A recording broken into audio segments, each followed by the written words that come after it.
Sa ginanap na kick-off ceremony na pagdiriwang ng 31st Police Community Relations Month, ay formal na inilunsad ng Cavite Police Provincial Office ang isang buwang selebrasyon na naglalayong higit pang patatagin ang ugnay ng kapulisan at mamamayan. Pinangunahan ni Police Colonel Ariel Bred, Provincial Director ng Cavite PPO, ang mainit na pagtanggap kay Honorable Romel Enriquez, Pangulo ng Provincial Board Members, League of the Philippines at National Assistant Liaison Officer ng Union of Local Authorities of the Philippines. Kabilang din sa mga naging highlights ng nasabing programa ang pagkilala sa mga natatanging PNP personnel at stakeholders bilang pasasalamat sa kanilang mahalagang suporta at kontribusyon sa pagpapalakas ng police community relations.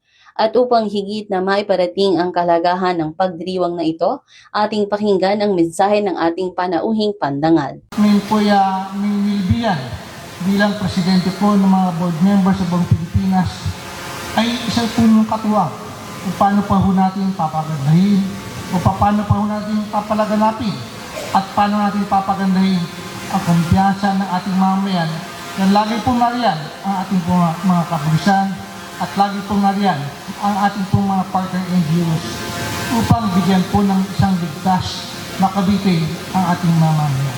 Sa pagtatapos ng programa, muling pinagtibay ng Cavite Police Provincial Office ang pangako nitong maghahatid ng tapat, maaasahan at makataong serbisyo habang patuloy na pinalalakas ang tiwala at pakikipagtulungan ng komunidad tungo sa isang mas ligtas at mapayapang bagong Pilipinas. Ito ang bagong PNP para sa bagong Pilipinas, serbisyong mabilis, tapat at nararamdaman. Mula sa Cavite Police Provincial Office, ang tahanan ng mga bayaning polis, ako ang inyong PNN correspondent. Alagad ng batas, tagataguyod ng Balitang Pulis.